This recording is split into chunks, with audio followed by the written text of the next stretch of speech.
This is the Oklahoma Talking Company.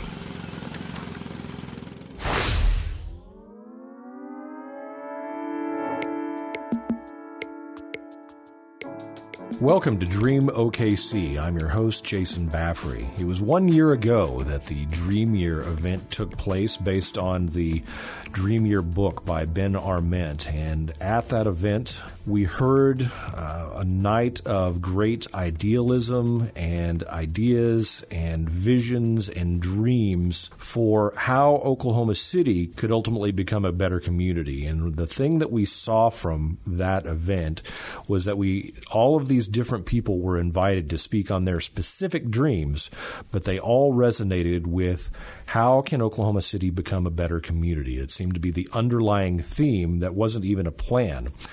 So that's what this show is about. It's about introducing you to the dreamers that were at that event and the dreamers that you have not met yet that exist here in Oklahoma City. And we are joined today by one of the speakers from that first event last year, Scott Martin, who has an incredible vision for education and is getting ready to launch the Odyssey Leadership Academy. And Scott, welcome to Dream OKC. Thanks, Jason. It's good to be here. You have an extensive background in education and have learned a lot through the years. Let's talk a little bit about your background. Yeah. So I've been in education for 20 years, and by that I mean I've been loving on kids for 20 years in a variety of capacities. I started as a Young Life area director here in Oklahoma City, so I was over Putnam City and Putnam City West, and then have been in youth ministry. And then I got into more traditional schooling. I was at the original John Marshall. I was at Edmond Santa Fe, and then I was at Heritage Hall. And I've just finished some grad work at the University of Oklahoma. So I have been in education for almost 2 decades working with kids. And was that as a teacher, an administrator, both of those things? All of that. Yeah. So teacher, athletic coach, school administrator, college counselor, just about everything but janitor, it seems like, all across the board. Talk a little bit about some of your experiences there. I mean, what have you learned through 2 decades of working in education?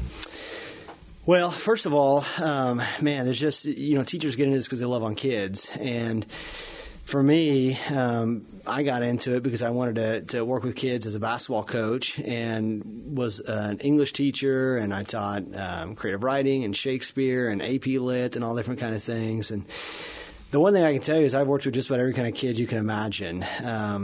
Inner city, suburbia, affluence, all races, ethnicities, tribes, tongues, religions, creeds, every kid you can imagine. And the one thing I've come to see, again, working in a variety of contexts, is that every student is wrestling with the question, who am I and why does my life matter? They're really trying to wrestle with what am I going to give myself to? What life am I going to choose and where am I going to go with that? And again, that's whether they were inner city, rural, suburbia, affluence, doesn't matter. They really wrestle with those two questions. And from an educator's standpoint, I assume there's some things that you've seen done right and done wrong through those processes. Yeah, without a doubt. And what I've seen really done very well every place I've ever been is that, again, the teachers in the classrooms work extraordinarily hard at loving on kids. They come in early, they plow through the day, they stay late, they make themselves available during lunch, after school, they go and attend soccer games and debate and drama. And so wherever I've been, without exception, what I've seen is that the teachers really give themselves to loving on kids. To me, the things that begin to gnaw at me when I thought about some of the conflicts and challenges in schooling were the ways in which the apparatus of schooling limited a teacher's ability to do that, and really, in my opinion, got in the way of that. And what I saw, unfortunately, were a lot of really bright, highly motivated, highly educated educators who wanted to transform kids' lives and see kids succeed and flourish, but they themselves got chewed up in a system that, again, I've been in it for a while, and I saw the opportunities for a teacher to do what they want to do really narrow and diminish as we move through the No Child Left Behind and the Race to the Top and Common Core, and it just felt like the teachers themselves were very limited in what they could do. So one of the challenges that I have seen is how do you motivate teachers, set them free to do the work they really want to do. No teacher gets into this thinking they're going to make a lot of money. They understand that. They get into it because they believe in the craft. They believe in the profession. They love kids. They love their subject. And unfortunately, I've seen a lot of burnout, a lot of turnover. A lot of teachers just feel like they weren't able to do what they wanted to do. Yeah. How do you think that transition has happened? I mean, the obvious choice to me seems to be the government influence, the government involvement in education, relieving what the schools are doing internally, standardized testing, those types of things. I mean, from an outsider, and I don't know the first thing about education except that I went to school and I have kids that go to school. Mm-hmm. But I mean, things have certainly changed from when I went to elementary, middle school, high school to what my kids now seem to experience. You know, they have, and they've changed, again, since I was in school myself. They've changed over the 20 years that I've been a part of this. I think a part of that really is, you mentioned the government control and those kinds of things. And in the 80s, there was a report that came out, A Nation at Risk, and it basically said that we were falling way behind some of our peers like Russia and some of these places. And if we did not get on board and really ramp up our standard of education, that we were going to be taken over by the Red Army and all these things. And so that began to spark this fear that somehow we were lagging behind. And I don't know that the research bears out that we were, but it sparked this fear. And so from there, we moved into, again, the No Child Left Behind type things. And education became much more of a standardized affair, as you talk about. It became much more about we've got to get everybody up to a certain common or standard level, whether it's in reading or mathematics. And I don't know that the impetus behind this was malicious or was in any way other than it was probably very well intentioned. The problem, I think, is that it's become the deciding factor of what we mean by education. And so things that used to be part of the larger scope of education, for example, standardized tests, have now become the driving motivator for it. So, in some ways, we've always had some kind of assessment tool that helped us regulate and understand where students were, but it was part of a vast network of other things that were part of it. And what's happened, in my opinion, unfortunately, is that has become the determinant factor. What students will score on third grade tests or eighth grade tests or reading tests or these other kind of things. And again, it's become really the chokehold around the necks of both teachers and students and families, and I would even argue communities, because, of course, we have a huge dropout problem and we have kids who give up on school and just don't feel like it matters to them. And so to me, even though this may have been a very well-intentioned thing in the beginning, the fact that we have hitched our wagon to this to such a degree really has had a very, very debilitating effect, not just on students, but on our community. You're listening to Dream OKC. I'm your host, Jason Baffrey. We're with our guest today, Scott Martin of Odyssey Leadership Academy. Scott, you went through all of this. You spent 2 decades in education, and you just kind of got tired of it, and you decided to step out and move in a different direction. Yeah. So what happened there, and where do you go now? I had really powerful experiences at every place I've been and was highly supported every place I've been, and had the opportunity to really try some things that I thought were really beneficial to kids. And for example, started the independent studies program at the last school I was at, where students got a chance outside of the traditional curriculum to pursue things, creative writing and robotics and things like that. And I just began to see that's where students came alive. And when people say, well, I can't get students to learn, I can't get them to care about learning, that's not true. I've never worked with a kid in the hundreds and hundreds I've worked with over 20 years that did not care about learning, that was not passionate about something. It may have been football, it may have been drama, it may have been dance or art. And so what I just began to see is that even the kids who were doing really well within the system of education, that is, they were scoring well on tests and they were able to memorize material and regurgitate it on Friday, had very little passion and very little connection to what they were learning, and there was no sense of meaning or direction to it. And then, of course, those are the ones who made their way through it. The ones who gave up on it are the ones that, we hear about statistically. And so what I just began to believe was, what we've got to do is we've got to reimagine education as a process of setting captives free. And by that I mean turning students loose to pursue their dreams, to pursue their passions. I think education ought to be a process of identity formation. It ought to be what it always has been historically. I mean, if you go back to Socrates, Plato, Aristotle, Confucius, Jesus, Thomas Jefferson, John Dewey, Horace Mann, Rousseau, across the board, education was always about shaping fully flourishing humans who would work to shape fully flourishing communities. And I just saw that missing. And I found that missing even in the narrative of education, that you go to college to get your degree so that you can do well for yourself, without really thinking of, what role might you play in working towards the good we all share in common.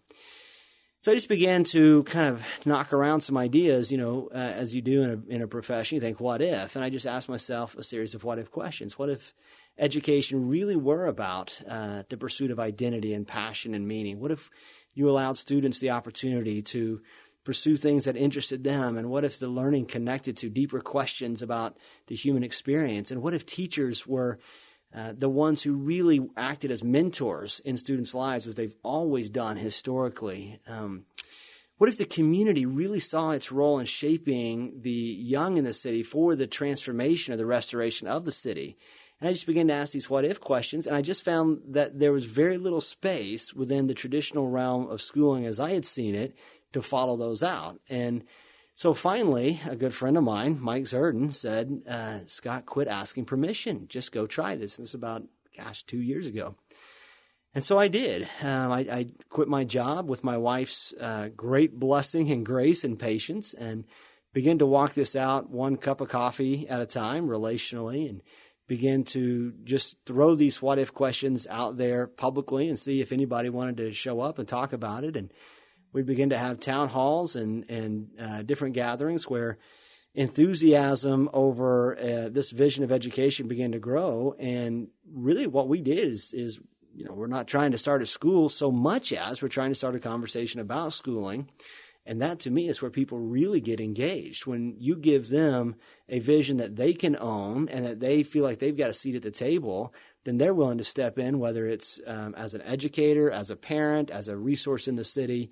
And so we've really found a lot of synergy behind this just by asking people to come sit and have this conversation with us. So out of all of that, the idea for Odyssey Leadership Academy was birthed, and you are getting ready to begin your first semester coming up in August. And when we say Odyssey Leadership Academy, we're not talking about a new school building on the corner of 5th and Main or whatever. It's a totally new approach. Yeah, that's right. So again, as I said, one of our deliberate intentions is that we both ask the city to own the education of the young in the city, and we ask the young in the city to give themselves to the restoration of the city. And our kind of byline for Odyssey is we're working to shape wise, virtuous, compassionate architects of repair in the world. And so to that end, both logistically and philosophically, if I had to go raise $10 million to build a building or rent space, I'd never be able to get this thing going. But philosophically, we just really believe that it's important for students to be involved in the life of the city, and for the city to see the students as important to the health and vitality of not just in economic terms, but social, relational, psychological, every other way. So we're really pioneering something that I don't know that's being done anyplace else. And I think Oklahoma City is the perfect place to do it because we have the resources, we have the relational connections, we have the partnerships. But rather than, as you say, opening up a building in a specific location, what we're doing is we're creating relational partnerships with public space in the city and engaging that space for student learning. And what I found is when we begin to approach these entities, they got really fired up because they've got a heart for education. They don't see students come in and out of their doors as often as they want. So to that end, Our primary partnership is with the downtown Oklahoma City Library, which, of course, as you know, is a beautiful facility. Yeah. On its top floor, it's got 8 classrooms. It's got an auditorium, meeting space, Wi-Fi. It's got computer lab, whiteboards, the whole thing. And we're really excited about that. It puts us right in the hub of the city. And then we've got relational partnerships with dance studios and karate academies and just community centers and all kinds of things, science laboratories in the city. So our question is, one of the what-if questions that we began to ask early on was, what if Oklahoma City were a campus and students could engage in a variety of ways to get involved in learning? And to that end, I mean, we've really seen a lot of favor shown. Mm-hmm. So essentially this will work like a private school, but different because as we've mentioned, you're not in a school building. But it seems that it's a lot more activity driven. It's very student centered, very project based. And so one of the things that I just feel both empirically in research and anecdotally in again, 20 years of working in the classroom, working with students, there's not a lot of life to workbooks and worksheets and Scantron tests and bubble exams and those kinds of things.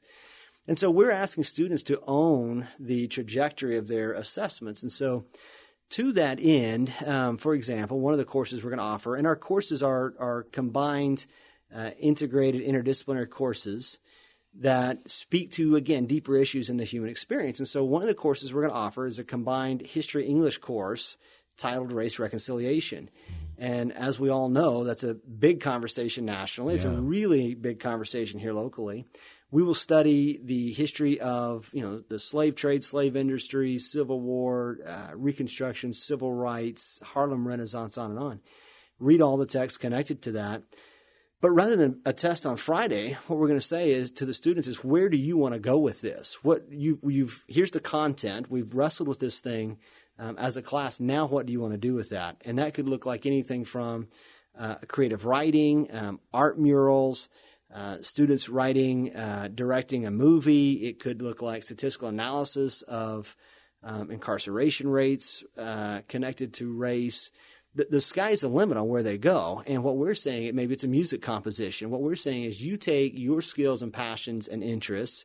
Here's the material. What do you want to do with that? And then it culminates in what we call presentations of learning at the end of each unit, where in front of the community, faculty, parents, people in the city, they present those things. So if you've got a student who's done a movie, they show the movie. If you've got a student who's done art, they show the art. To me, it connects students integrally to the content, not just because we're trying to wrestle with when was the Emancipation Proclamation signed, but how does that still impact what we mean by race relations today? And even more than that, what is our responsibility to seeing reconciliation come in this specific area? So all of our classes are geared that way, whether it's a math science course, whether it's a history English class, whether it's music, art. It's all designed around student projects, presentations of learning, opportunities for students to show us to be experts in their field. We want to create scientists and mathematicians and biologists and astronomers and authors and heads of nonprofits and on and on. So when we talk about how do you shape the next generation of leaders and innovators and culture makers and change agents, we believe it starts by giving kids the opportunity to step into those roles right now and not wait until they're 25 or 30. Yeah.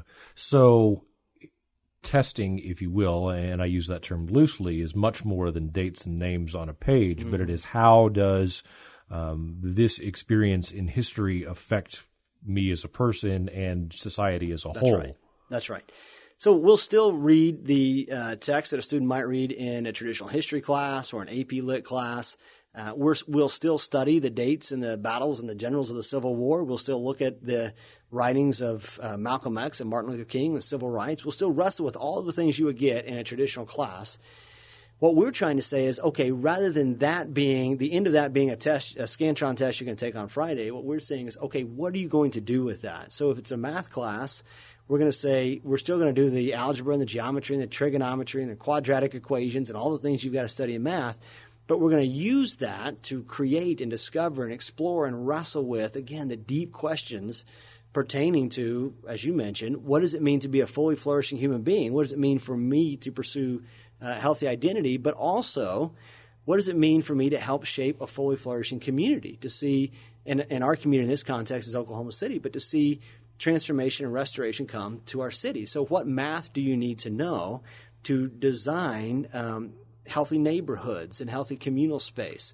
So what we're doing is we're still taking the same content you would get at a traditional school, but completely reimagining the purpose, the means, the intent, the end for which we get that content. Yeah. And I found it really fascinating looking, reviewing your website and looking at the course descriptions. It's not just specific classes. It's a holistic approach. How do math and science and engineering or chemistry relate to each other in an overall view?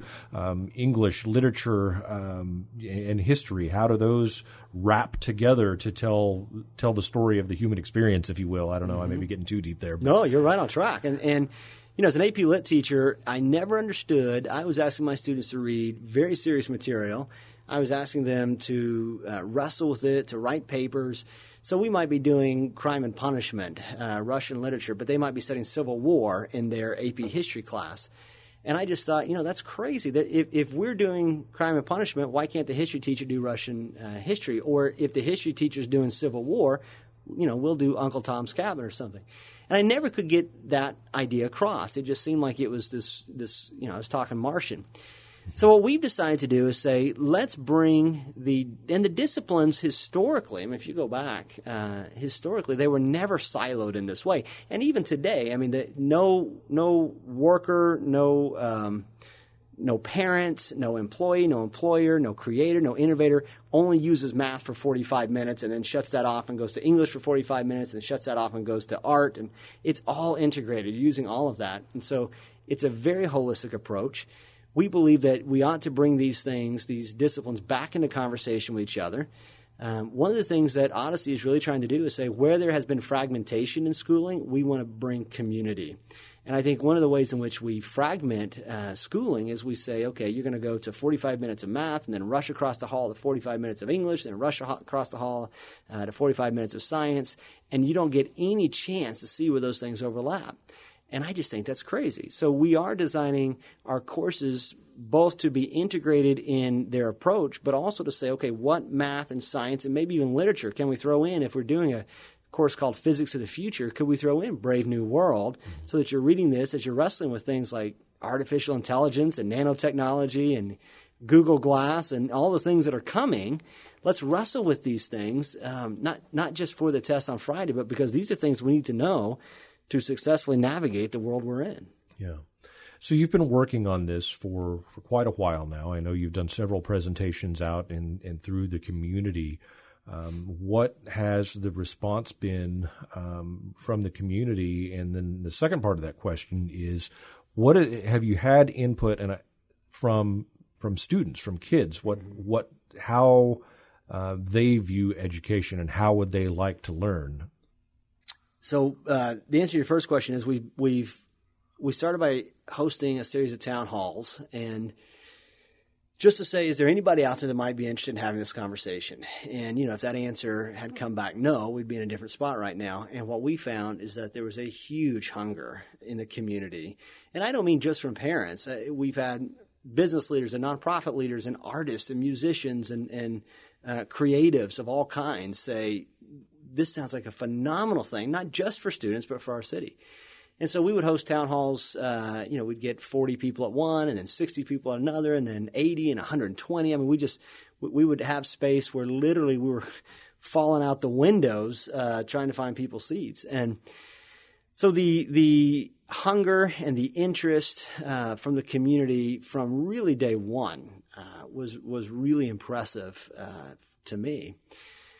And then to hear the students come alive when they stepped in. The last student we enrolled is coming in to Odyssey as an incoming senior. So she's leaving a tuition-driven private school here in the metro, has been in that world her entire schooling career, and is coming to Odyssey her senior year. Now think about the risk that is for her and her family, but she says, I am finally excited to come to school. I'm finally looking forward to the start of the school year.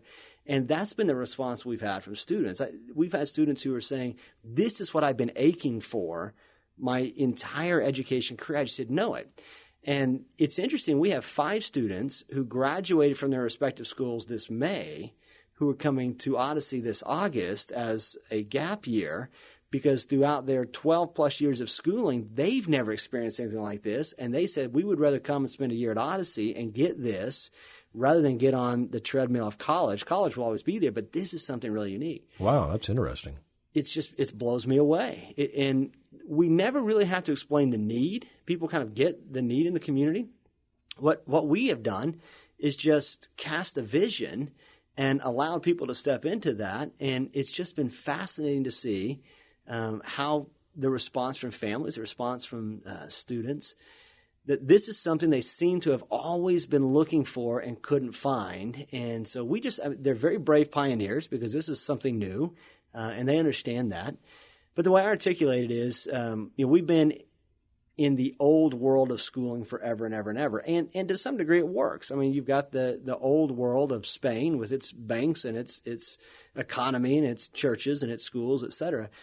But there's been a whisper of something new across the sea. And there's been a hint that there's a new vision, a new world to explore over there. And so we've spent the last 2 years building a vessel that would take us across the sea. And we've been inviting people into that. And we're about ready to set anchor, as you say, here in August and go and explore that land. And, we don't fully know what we're going to find over there. But that's the journey. That's the quest that we're on in this.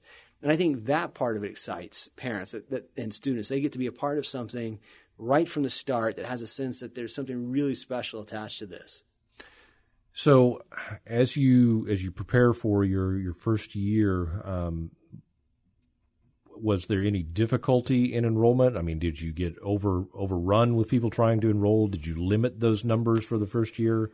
When we started internally as a board, and myself included, we thought if we get 15 students in year one, we'll be elated. 30 was our magic number. We always thought if we get 30 students, that's a dream situation for us. But nobody expected that would happen until probably year 3. We opened up enrollment last summer. We hit 30 students by this January. So by January of 2015, we had 30 students. Then the conversation shifted to a really interesting challenge. Where do we stop this thing? And we decided 50 is a pretty good number for us to do the work we want to do with excellence and integrity, to not be spread too thin and not have too many plates in the air. And so we drew the line in the sand at 50, and we are at 50 students with the rollover waiting list taking place now. And I just can't believe it. And again, I have 2 little kids, and so I understand the challenge and the risk that parents are taking. But to me, what it says is they would rather, again, to use the New World analogy, they would rather put their kids in the ship that we have created to go across the wine dark sea to this brave new world than stay one more day in the traditional schooling. And so the charge to us now is, how do we faithfully walk this out, again, with excellence and integrity? How do we do this holding on to our core vision and values? How do we do this in a way that really provides the experience that these families are looking for their students, recognizing it's our first year and that we're all pioneers in this? But I just could not have asked for better families and students. I mean, every student and every family that's coming into this is just excited and eager to be a part of this. They're jumping in with both feet. They're willing to brave the adventure with us. Our faculty are the same way. We have a rich, diverse faculty coming from all over who love kids and really are excited to build those deep mentoring relationships with them and to reimagine courses. And the relational partnerships we have, again, are just really, for our first year, to already have the relational partnerships we have in the city is just humbling. And so, I couldn't be more excited. That's great. And your faculty, you refer to them not as teachers, but as mentors. Right. And one of the interesting things is this class sizes, where we see a typical class could be, upwards of 25 students for one teacher, which I can't even imagine being a teacher in that kind of role in some situations. Mm-hmm. But your class sizes are limited to what, about 8 to 10 students or something like that? Yeah. So when I was a teacher in the public school, my class sizes were easily 30 to 35, and I'd have 5 sections of about 30 to 35 students a day. And so, that was, again, at the high school level. And you can imagine, that's why I say you can imagine the burnout teachers face when they're trying to keep up with that. So one of our core tenets is we do want those small class sizes, because we just really believe that we call our teachers mentors. That's their first role. All of the research shows the 2 reasons kids give up on school: they don't feel like the curriculum matters, they don't feel like anybody cares about them. And we want to get that right off the top. And I think we just know anecdotally that it's the role of the mentor that transforms student, not just the deliverer of content in the classroom. The teachers that made an impact on us are the ones who really got engaged in our lives. And so we take that sacred trust very, very seriously.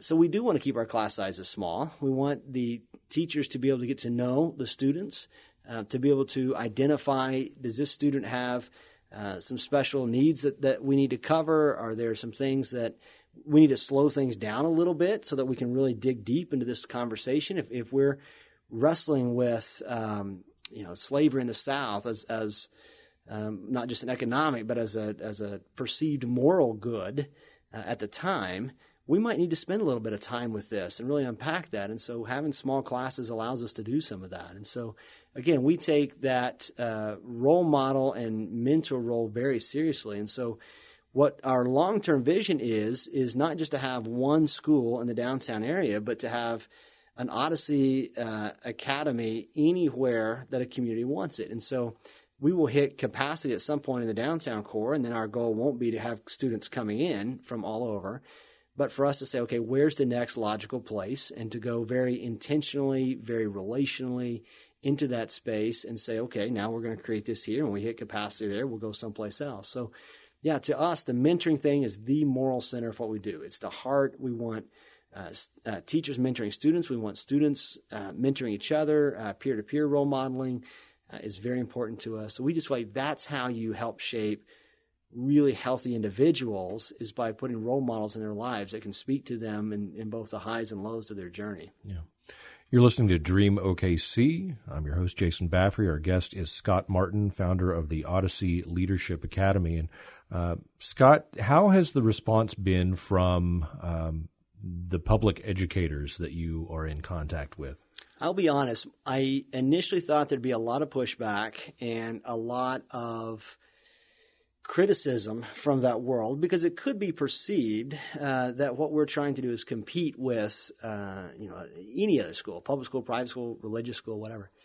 But what we've really tried to do is to collaborate and to say there are things that public schools, that traditional schools can do. We're not going to have a football team year one, maybe ever. And so I think there are things that traditional schools provide that are really beneficial to kids that it might take us a long time to get to. And so what we try to do is say, again, we're not trying to start a school as much as we're trying to start a conversation about schooling, and this is the skin in which it operates. What I found when we approach it that way, and we posture ourselves as, how do we serve our city and how do we serve the schools and the students in our city? And I've told parents and the community, the goal for me is not to see Odyssey Leadership Academy be the greatest thing in the world. My goal is always to see students, families, and communities flourish. And if that means that there are students for whom Odyssey is not the best fit, then I want to get them into places where they can thrive and flourish. And so the response I've received from the education community, quite honestly, has been very positive. I mean, I've had the opportunity to sit down with principals and superintendents and headmasters and school board members and people who are in that space and say, man, we really like what's going on here. How can we implement that in our space? have a great relationship with a principal of a 6A public school in our community, and they're just really eager to move beyond the A+ designation they have. So they've achieved that, but they're really interested in weaving a mentoring component into what they do. And so he and I are in conversation to say, okay, tell me what you're looking at doing with that piece in Odyssey, and how might that translate to what we do. So that's the magic for me. We are not going to be able to offer a spot at our table for all 105,000 kids that are in Oklahoma, greater Oklahoma City metro schools. But if we can have a part in shaping a conversation about schooling where those kids are at, then I think we've got some real magic there. Then I think we have crossed the tipping point. We're not just a school doing great things for the number of students we can serve, but we're part of a larger conversation that's trying to serve the greater good in Oklahoma City, because really the driving factor for us is, what if Oklahoma City were the best place to raise and educate a child? And Odyssey is just trying to have a voice in that. Yeah, that's great. Scott, we appreciate your heart.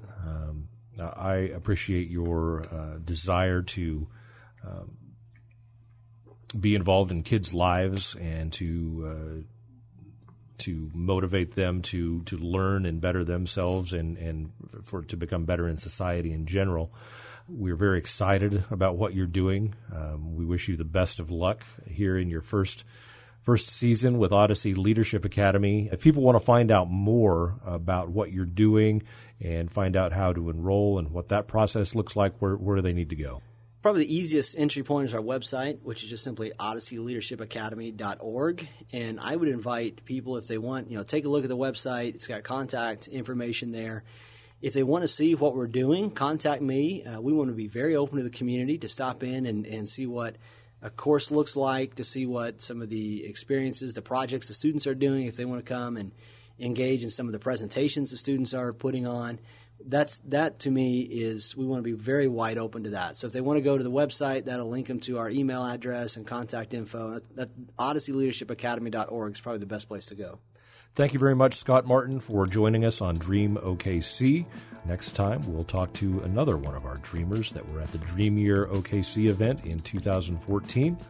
I'm Jason Baffrey. This is Dream OKC.